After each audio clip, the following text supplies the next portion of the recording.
Boa noite. O presidente Michel Temer diz que não vai aumentar o imposto de renda. E o governo pede ajuda a parlamentares para um novo programa de refinanciamento de dívidas. Ontem à noite, Temer recebeu a futura procuradora-geral fora da agenda oficial. Ministros do Supremo aprovam orçamento para o ano que vem sem aumento dos próprios salários. Um empresário preso na Lava Jato afirma que uma construtora comprou parlamentares de uma CPI. E explica o que é lasanha de propina. No Rio, um cidadão desiste de denunciar um assalto por causa do questionário interminável no 190. Qual o nome dessa loja?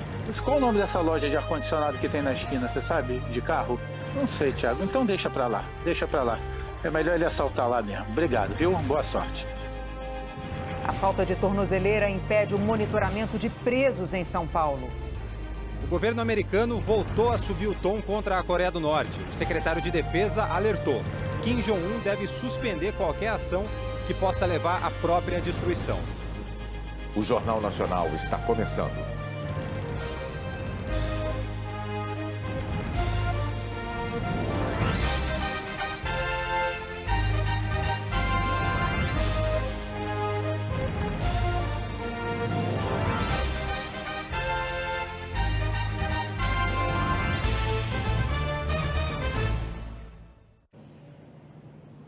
Depois de votar em peso para barrar a denúncia contra o presidente Temer na Câmara, o chamado Centrão está apresentando a conta, cobrando cargos na administração federal e ameaçando votar contra o governo nas reformas econômicas.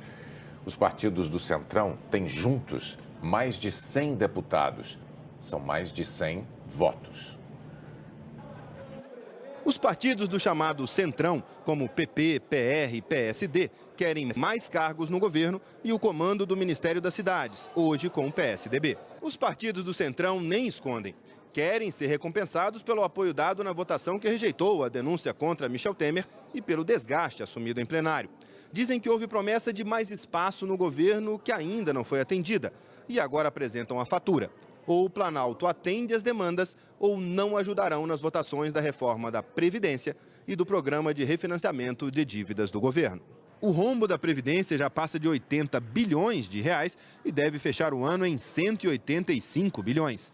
O líder do PP, um dos partidos que compõem o Centrão, o deputado Arthur Lira, defende um tratamento diferenciado para quem tem apoiado o governo nas votações e ameaçou não votar se o governo não fizer um esclarecimento sobre a importância da reforma da Previdência. Enquanto não houver esse esclarecimento, enquanto não houver o engajamento do governo de tratar quem é base diferente de quem não é base, haver uma coordenação mais efetiva do governo. O governo hoje, Temer trabalha com 32 articuladores e ninguém articula nada. Não há uma pessoa responsável que venha, conduz e trate com os líderes, não tem hierarquia. Agora, nessas condições, o Partido Progressista não vota. Já deu muita parcela de contribuição nas costas dos seus parlamentares. Líderes do governo concordam que os aliados têm que ser bem tratados, mas acham que essa pressão não ajuda. Aqueles deputados que votaram pela continuidade do governo, obviamente agora, querem se sentir prestigiados. Então a base governista será tratada como base governista, mas sem faca no pescoço. Em meio a essa revolta de parte da base aliada, o governo tem pelo menos uma notícia para comemorar. Na reunião da executiva, o PSDB, um aliado dividido, reiterou o apoio às reformas da Previdência e tributária. Tudo aquilo que faz parte do nosso programa, independente de nós estarmos ou não no governo, o governo conta com a gente. Por exemplo, reforma da Previdência, o governo conta com a gente. Reforma tributária, o governo conta com a gente. Depois do apelo do governo, uma comissão de senadores e deputados vai discutir um novo projeto de refinanciamento de dívidas de contribuintes. A proposta precisa ser votada ainda este mês. Nem os aliados mais fiéis do presidente Michel Temer apoiaram publicamente o aumento do imposto de renda. A reação foi tão negativa ontem, depois que Temer admitiu estudos para aumentar a mordida do leão, que o Palácio do Planalto teve que soltar uma nota dizendo que não mandaria proposta para o Congresso. Hoje, o presidente tomou a iniciativa de colocar uma pedra sobre o assunto durante discurso no Rio de Janeiro. Quero dizer uma coisa que é para ganhar aplausos, viu? Há poucos dias, ou ontem ainda, se falava que nós íamos aumentar as alíquotas do imposto sobre a renda. Não é verdade. Não haverá aumento. Absolutamente não haverá aumento. Mas é certo que há no governo grande preocupação em aumentar a arrecadação para diminuir o rombo nas contas. O governo já admitiu que pode não cumprir a meta fiscal deste ano, déficit de 139 bilhões de reais. Em almoço na casa do presidente do Senado, o ministro da Fazenda, Henrique Meirelles, fez apelos a deputados e senadores governistas por mais dinheiro para os cofres públicos. O assunto principal da conversa foi o programa de pagamento de dívidas atrasadas com o governo. A União previa arrecadar 13 bilhões de reais com o Refis. Mas mudanças feitas por deputados e senadores na proposta reduziram, segundo o governo, esse potencial de arrecadação para pouco mais de 400 milhões de reais. A equipe econômica também reclama que perdeu 4 bilhões e 800 milhões de reais porque o Congresso não aceitou mudar este ano as regras que incentivavam empresas a contratar empregados em troca da redução do imposto previdenciário, a chamada desoneração. No almoço, deputados e senadores decidiram formar uma comissão para rediscutir as regras do Refis com a equipe econômica, depois que o programa foi desfigurado na comissão especial do Congresso com regras mais frouxas. A proposta tem que ser aprovada nos plenários da Câmara e do Senado até o fim deste mês para não perder a validade. O ministro da Fazenda deixou claro que ainda será preciso encontrar outros caminhos para fechar as contas do ano. O presidente do Senado disse que não aceita voltar a discutir aumento de impostos. O Poder Legislativo age diferentemente, pensa diferentemente do que pensa, obviamente, a área de arrecadação do governo. É natural que isso aconteça. Então, o governo e a área econômica têm um pensamento pleno de arrecadação. E nós temos um entendimento de pensar também no consumidor e não apenas na questão da receita, de criação de novos impostos, de aumento de carga tributária. Então, é nosso papel defender a sociedade. E é o papel deles, obviamente, defender a arrecadação. É o mesmo pensamento do presidente da Câmara, que defende as reformas como saída para a falta de dinheiro. Quando você olha a situação das contas públicas, quando você olha a frustração na arrecadação do que foi projetado pelo próprio governo no ano passado, você vai vendo que para não apenas reduzir o gasto público, mas gerar uma expectativa de confiança positiva para os investidores, você vai ter que, mesmo nesse momento de dificuldade, tentar construir caminhos para que depois da reforma política a gente possa avançar nas reformas.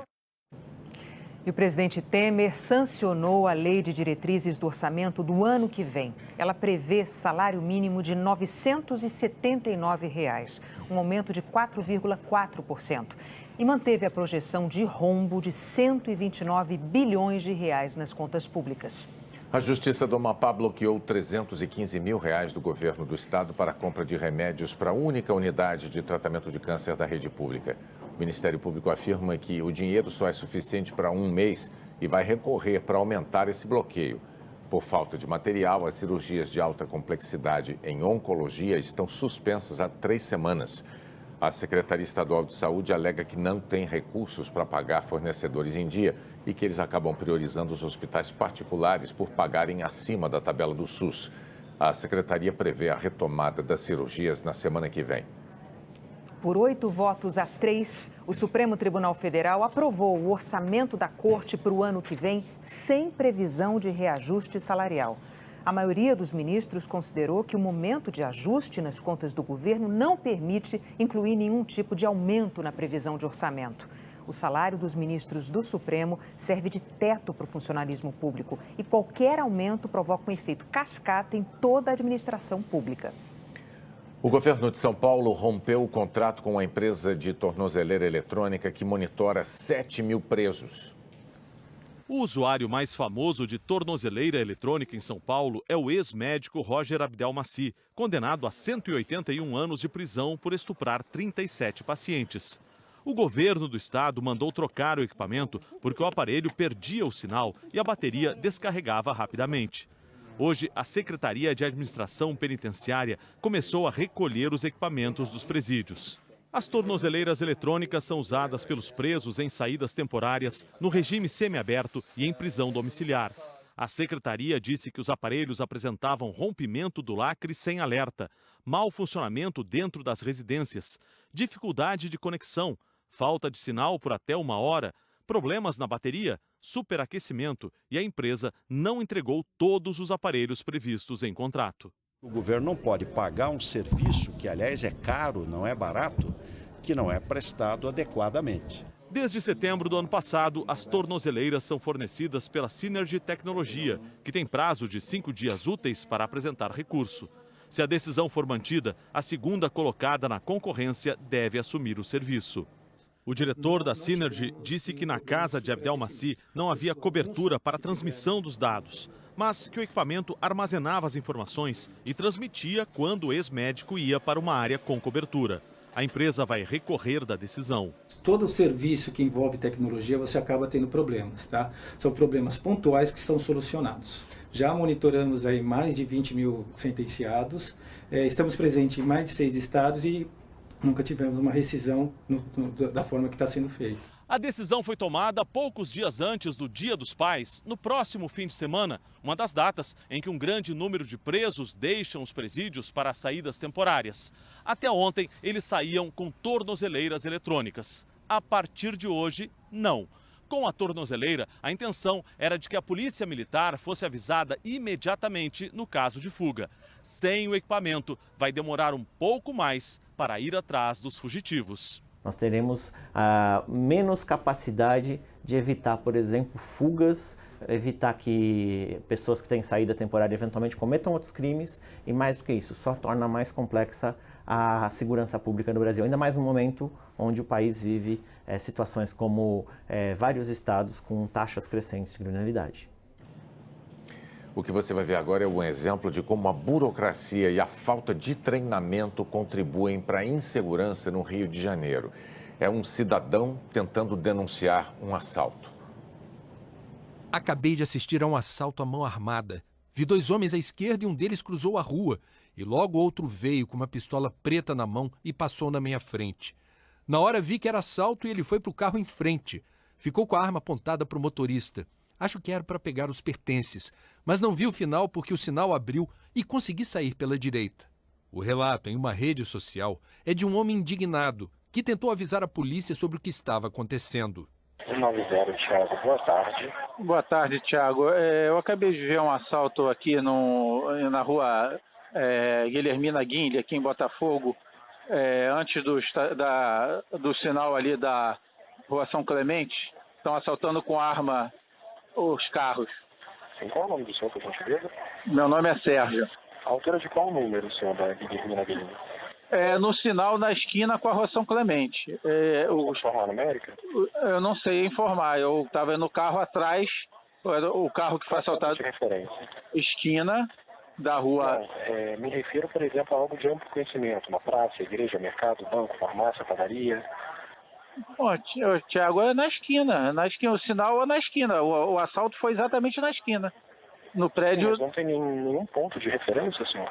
Tem uma loja de ar-condicionado de carro, conserto de ar-condicionado de carro na esquina. Qual é o nome dessa loja? Qual o nome dessa loja de ar-condicionado que tem na esquina, você sabe? De carro? Não sei, Thiago. Então deixa pra lá.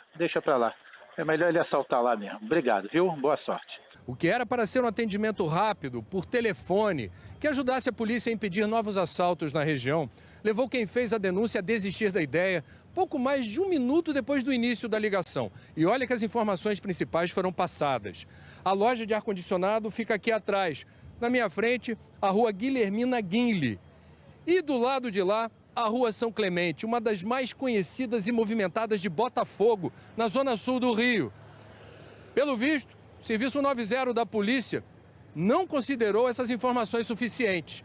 Apenas hoje, policiais militares vieram ao local. Embora a Central 190 seja um serviço da polícia militar, quem atende as ligações são operadores de telemarketing. 190, boa tarde.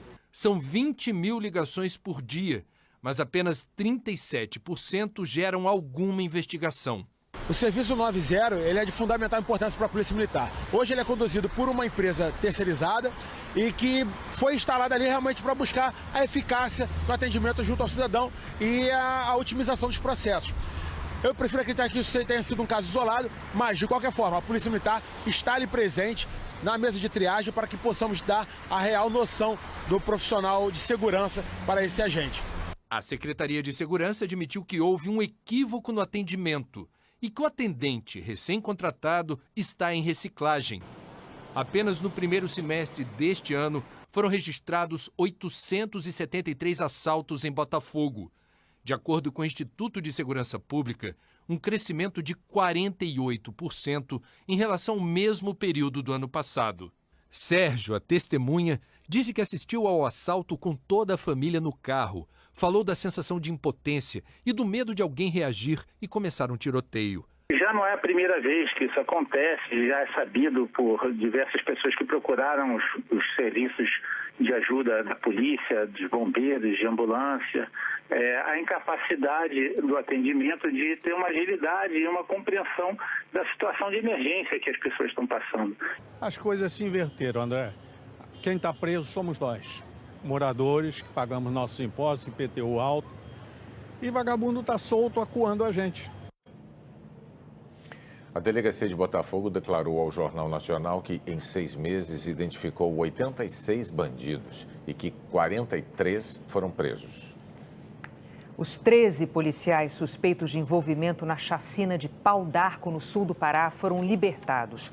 A Justiça entendeu que não havia necessidade de prorrogação da prisão temporária dos suspeitos para a conclusão das investigações. O Ministério Público recorreu da decisão. Os policiais civis e militares são suspeitos de envolvimento na morte de 10 poceiros durante uma operação de reintegração há 2 meses. A Secretaria de Segurança Pública do Pará informou que as investigações continuam e que aguarda a finalização dos laudos da reconstituição. A seguir, o presidente Temer recebe a futura procuradora-geral fora da agenda oficial. Um empresário preso na Lava Jato afirma que uma construtora comprou deputados e senadores de uma CPI. E explica o que é lasanha de propina.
Um empresário preso na Lava Jato descreveu em detalhes como funcionava um dos esquemas bilionários de corrupção nas grandes empreiteiras do país. Em depoimento ao juiz Marcelo Bretas, ele também explicou o que era a lasanha de propina. Adir Assad é engenheiro. Ele admitiu ao juiz que a grande obra da vida dele foi montar um esquema para ajudar as empreiteiras a corromper políticos no Brasil. E a lucrar também. Tudo é uma questão de dinheiro. Para se eleger um deputado federal, custa 30 milhões. Para eleger um deputado estadual, custa 20 milhões. Tanto é que eu forneci para todas as empreiteiras. Porque a gente tinha essa facilidade desse crime. Né? O crime é contra os cofres públicos. Dinheiro tirado das obras. No esquema, as empreiteiras contratavam as empresas de Adir Assad para fazer terraplanagem. E o serviço não era feito. Mas ele emitia notas fiscais milionárias, mesmo sem ter removido um grão de areia.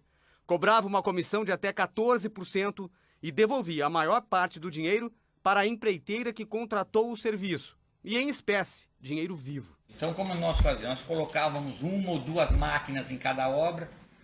Se nós pegarmos aí o valor das notas fiscais, fica evidente que não tem como 1.200.000, 1.100.000 em cada nota fiscal. Se nós dividirmos isso por R$100 a hora, a máquina precisa trabalhar 6 meses de noite, sábado e domingo, sem manutenção, tal, para durar 2 anos para chegar num faturamento desse. O esquema era muito procurado porque Adir Assad tinha facilidade em conseguir dinheiro vivo, na boca do caixa. Como também era dono de empresas que promoviam shows, usava ingressos e mimos para seduzir gerentes de bancos. E os ingressos à vontade para gerentes, para diretores, né? Não só o ingresso, né? O diretor, eu pegava o diretor e falava lá, você gosta do YouTube? Então eu vou arrumar para você ir lá no camarim, fazer uma foto com ele. O apetite por propina era tão grande que eles criaram até um apelido para as malas de dinheiro que circulavam pelo país. Lasanha. A gente não colocava mais que 150, 170 mil reais por mala, porque ela fazia um tipo de uma lasanha, vai. Punha uma fiada de roupa, não sei o quê, uma fiada de dinheiro, quase que não sei se tinha um papel plástico que elas colocavam, e aí ia isso tudo por avião. Adir Assad se tornou tão importante no esquema de corrupção que, segundo ele, as empreiteiras ficaram preocupadas quando foi chamado para depor na CPMI, que em 2012 investigava as relações de Carlinhos Cachoeira com agentes públicos. Adir Assad disse que só Andrade Gutierrez gastou 30 milhões de reais em propina para os deputados não incomodarem. Para matar a CPI. Tanto é que o dia que eu cheguei lá na CPI, foi uma maravilha. Porque eu cheguei lá, estavam todos os deputados, senadores, tudo no telefone, para não fazer pergunta para mim, quer dizer. Pagamento de propina. Pagamento de propina. Miou, né? A hora que eu cheguei lá, parecia que eu fui lá fazer uma palestra. Nossa, vai, senta aí, acabou, vai, acaba, para, fecha. Foi uma tranquilidade. Adir Assad achou que nunca seria preso e contou porque acreditava nisso. Mas aí, a partir do momento que o senhor vê que a gente mandava ou recebia algum pagamento como se fosse lá de fora, do PSDB, da turma do PSDB, e dava em dinheiro aqui pro PT, aí fala, agora ninguém mais vai me prender. Como é que vai me prender? Eu arrumo dinheiro pro PT e pro PSDB, eu sou o rei do mundo, ninguém vai pôr mais a mão em mim, eu nunca vou ser preso. Adir Assad está preso desde o fim do ano passado, mas não perdeu o orgulho de ser o criador de um esquema bilionário de corrupção. Eu gerei 1,7 bilhão de propina, eu sozinho. A Andrade Gutierrez declarou que continua colaborando com as investigações e reforçou o compromisso público de esclarecer e corrigir todos os fatos irregulares ocorridos no passado. Em nota, o PT informou que todas as doações que recebeu aconteceram estritamente dentro da legalidade e foram posteriormente declaradas à Justiça Eleitoral. O PSDB declarou que desconhece totalmente o teor das denúncias. A pedido do Ministério Público Federal, o Superior Tribunal de Justiça arquivou a sindicância contra o governador de Minas Gerais, Fernando Pimentel, do PT, por suspeita de atrapalhar as investigações da Lava Jato na época em que era ministro do governo Dilma Rousseff.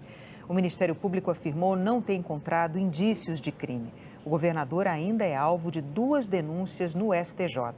A defesa de Fernando Pimentel disse que o arquivamento já era esperado. A Polícia Federal concluiu não ser possível provar que o senador Aécio Neves, do PSDB de Minas, tenha recebido propina de contratos de Furnas. Em delação, o ex-senador Delcídio do Amaral afirmou que Aécio tinha influência na diretoria da estatal e teria se beneficiado de contratos irregulares. Segundo a Polícia Federal, não foi possível confirmar as informações e muitos dos fatos narrados, por serem antigos, não permitiam novas provas. O relatório foi encaminhado ao ministro do Supremo Tribunal Federal, Gilmar Mendes, que é o relator do inquérito que investiga o senador. A defesa de Aécio Neves afirmou esperar que a Procuradoria-Geral da República peça agora o arquivamento da investigação. Os irmãos Joesley e Wesley Batista, donos da JBS, prestaram depoimento na Polícia Federal em São Paulo no inquérito aberto a pedido da Comissão de Valores Mobiliários que fiscaliza o mercado financeiro. A CVM suspeita que as empresas deles lucraram nas negociações com ações e dólares depois da crise causada pela delação premiada e pela divulgação do conteúdo da conversa com o presidente Michel Temer. A ação está em sigilo. O advogado dos irmãos Batista disse que eles negaram que as movimentações financeiras tivessem relação com a delação premiada.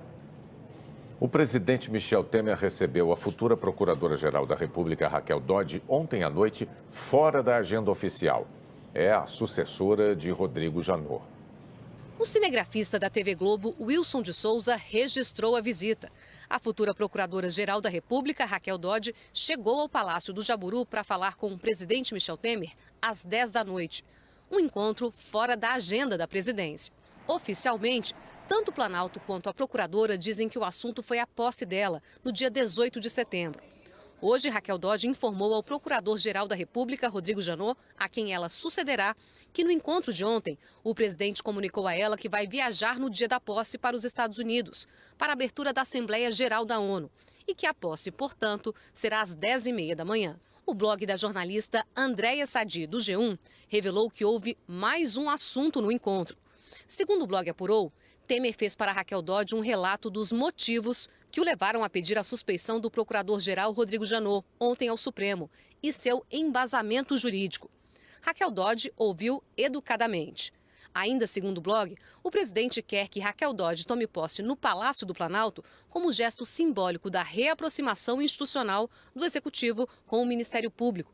Ou seja, seria esse o objetivo, mostrar que houve, apesar dos processos em curso, mudanças no relacionamento das duas instituições, a Procuradoria e a Presidência, depois de meses de briga de Temer com Janot.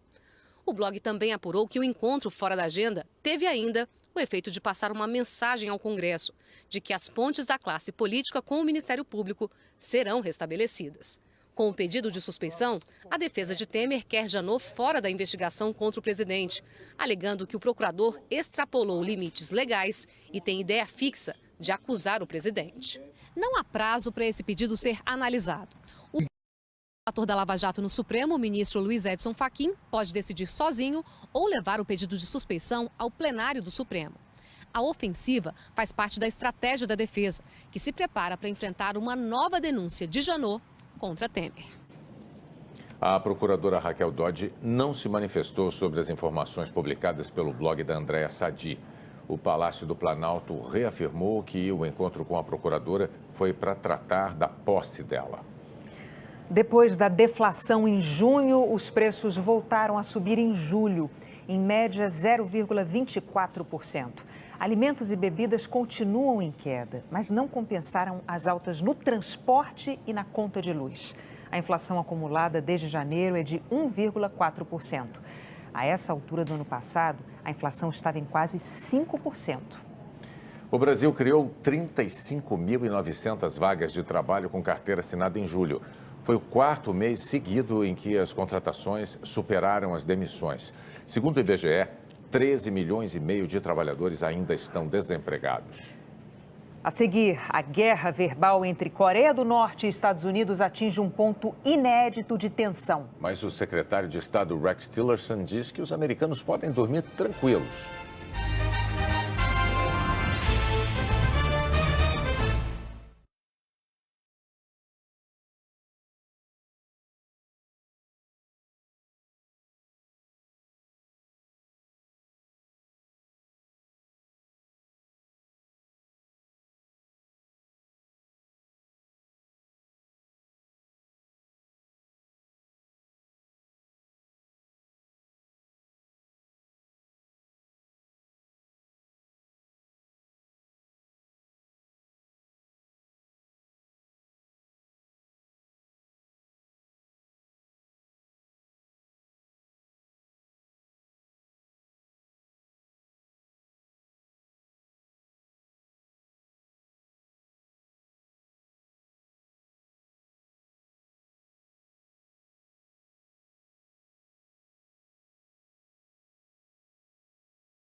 Os Estados Unidos e a Coreia do Norte voltaram a trocar ameaças nesta quarta-feira.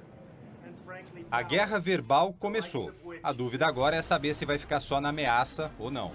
Hoje, o presidente Donald Trump escreveu nas redes sociais que o arsenal nuclear americano está muito mais poderoso agora do que antes. Tomara que nunca tenhamos que usar essa força, mas nunca vai haver um tempo em que nós não sejamos a nação mais poderosa do mundo. Ontem, Trump já tinha dito que se a Coreia do Norte continuar ameaçando os Estados Unidos, vai ser enfrentada com fogo e fúria, como o mundo nunca viu antes. A Casa Branca afirmou que foram palavras de improviso do presidente, mas que o tom firme foi discutido antes com a equipe dele. A Coreia do Norte respondeu na TV estatal que o exército está estudando com cuidado a possibilidade de atacar e envolver em fogo a ilha de Guam. Guam, no Oceano Pacífico, é território dos Estados Unidos. Ali fica uma base militar americana. Hoje, o comandante do exército norte-coreano disse que o plano seria lançar 4 mísseis em direção à ilha. Esse plano deve ser analisado por Kim Jong-un ainda este mês. A Coreia do Norte também disse que a ameaça de Trump é um monte de bobagem e que só a força absoluta pode funcionar contra Trump. O secretário de Estado, Rex Tillerson, estava em viagem pela Ásia e o avião pousou em Guam para reabastecer. Tillerson tentou diminuir a tensão. O presidente Trump está mandando uma mensagem à Coreia do Norte numa linguagem que o presidente Kim Jong-un entende, porque parece que ele não entende a linguagem diplomática. Mas acho que não existe nenhuma ameaça imediata. O povo americano pode dormir tranquilo. Mas aí veio outra ameaça forte dos Estados Unidos. James Mattis, o secretário de Defesa, afirmou num comunicado que a Coreia do Norte deve evitar qualquer ação que possa acabar levando à própria destruição. Nas últimas décadas, a tensão entre Estados Unidos e Coreia do Norte nunca chegou a esse ponto. Os governos americanos anteriores tentaram cuidar do problema com diplomacia, que não impediu a Coreia do Norte de desenvolver o seu programa nuclear. O próprio Trump já disse que aceitaria sentar para conversar com Kim Jong-un. Hoje, a Coreia do Norte tem dezenas de bombas atômicas e mísseis que, provavelmente, são capazes de atingir os Estados Unidos. Aqui no Brasil, a lei que deveria dar um destino a embalagens e resíduos de produtos industrializados completa este mês 7 anos e ainda não pegou. Todas elas deveriam vir parar em lugares como este, para separar o metal, o vidro, substâncias tóxicas como o mercúrio, com segurança. A empresa recicla 300 mil lâmpadas fluorescentes por mês e já instalou esta máquina nova, ainda em testes, para triplicar a capacidade de processamento. Só falta o pessoal entregar mais lâmpadas. Com certeza, estamos esperando, preparados. A esperança passa pelo acordo fechado com o governo pelo setor de lâmpadas, dentro do que prevê a Lei Nacional de Resíduos Sólidos, um dos raros acordos em vigor, 7 anos depois da lei ter sido sancionada. Ele tem a adesão de 65 empresas e prevê a criação de quase 4 mil pontos de coleta em todo o país para ampliar o percentual de reciclagem desse material, que hoje não passa de 5%. A nossa meta é de atingir 20% dessas lâmpadas colocadas no mercado até o ano de 2021. A falta de acordos com outros setores só agrava o problema dos lixões, que as cidades, pela lei, precisam eliminar. Não há quase nada decidido sobre eletroeletrônicos, medicamentos, embalagens. A chamada logística reversa, em que fabricantes e distribuidores se responsabilizam pela coleta.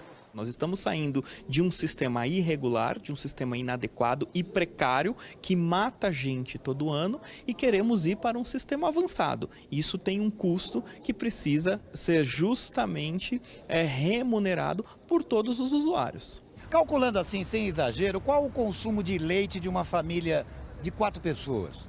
1 litro por dia? 7 por semana, 30 por mês? Em um ano, 365. Esse foi o recado que um grupo de ativistas aqui de São Paulo trouxe para uma empresa responsável por esse montão de vasilhames. 2 representantes foram recebidas. Junto com os sacolões, entregaram uma carta com elogios ao leite. Só ao leite. A gente é um consumidor satisfeito com o produto, mas não com a embalagem. E que eles se ocupem efetivamente da reciclagem desse material que eles estão pondo no mercado, ou que eles troquem o material por um material menos nocivo ao meio ambiente, como o vidro, por exemplo. É uma responsabilidade de todos, né? Hora da previsão do tempo. Eliana Marques, boa noite. Você já tinha dito ontem que hoje ia esquentar, mas a gente quer saber por que esquentou tanto. Boa noite para você, Renata, Bonner e a todos. Olha, poucas nuvens, bastante sol. Rio e São Paulo tiveram temperaturas de verão no inverno. No Rio fez mais de 37 graus, a maior temperatura desde 10 de março. Em São Paulo fez mais de 29 graus, a tarde mais quente desde 11 de abril. As duas estavam na pré-frontal, quando uma frente fria se aproxima. Aí ela intensifica os ventos de norte, noroeste, esses ventos são mais quentes. Mas depois que a frente fria passa, ela vira os ventos que sopram do mar. Isso explica a queda de 11 graus no Rio amanhã, que pode ter chuva a qualquer hora. Em São Paulo, queda de 8 graus. Em Curitiba, esfria também, mas em João Pessoa, calor com chuva fraca. Em Rio Branco, 37 graus. No norte pode chover em grande parte da região. No nordeste, só no norte do Maranhão e do litoral do Rio Grande do Norte até o de Sergipe. No centro-oeste, chuva isolada no noroeste de Mato Grosso. O tempo bem seco e quente ainda predomina. No sul, volta a chover na fronteira oeste do Rio Grande do Sul e tem previsão de chuva do litoral do Paraná até a região dos Lagos, no Rio. Destaque para uma pista de ventos, essa aqui, que pode provocar rajadas do Rio de Janeiro até o Rio Grande do Sul. E pode ter ressaca intensa também até o litoral capixaba. Ainda por cima, tem a lua cheia que aumenta a maré. Renata. Tem virada no tempo. Obrigada, Eliana. Boa noite.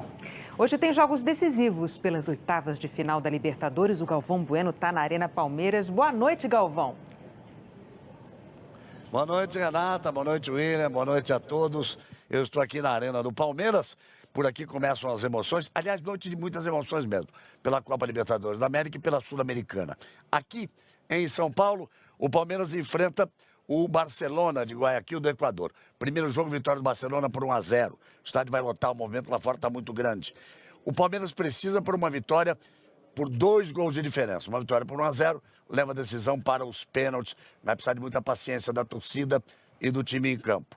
Vamos dar uma olhadinha no Mineirão, em Belo Horizonte, porque lá o Atlético Mineiro joga com o Jorge Wilstermann. Vamos dar aí já imagens do Mineirão, casalzinho namorando, e a situação é a mesma. Primeiro jogo, o Atlético Mineiro perdeu fora de casa por 1-0, precisa de uma vitória por 2 gols, 1-0 apenas leva a decisão para os pênaltis. Esses os 2 jogos de hoje da Libertadores. Agora vamos dar um pulinho lá na Ilha do Urubu, no Rio de Janeiro, Ilha do Governador, onde o Flamengo joga pela Sul-Americana. Olha, e joga numa situação muito mais confortável. Ganhou fora de casa do Palestino, primeiro jogo por 5-2. Pode perder por 3-0, pode perder por 4-1, que passa de fase. Então, muitas emoções, vamos acompanhar tudo isso. Mas o William, Renata, olhem só que coisa curiosa. Nós já temos 2 times argentinos classificados, o River Plate e o Lanús. E o São Lourenço tenta a classificação amanhã. O Grêmio está se classificando, está para terminar o jogo, está se classificando. Amanhã, obrigatoriamente, sai mais um brasileiro classificado no confronto de Santos e Atlético Paranaense. Então, se Atlético Mineiro, Palmeiras passarem hoje e Botafogo passar amanhã, a Libertadores vira um grande campeonato de Brasil e Argentina. Quartas de final, 8 times, 5 brasileiros e 3 argentinos. Aí o bicho pega. É bom que aumenta a emoção, Galvão. Brasil e Argentina é sempre ótimo. Boa noite. O futebol é logo depois de A Força do Querer. Em seguida, tem o Profissão Repórter e o Jornal da Globo. Boa noite para você. Boa noite, até amanhã.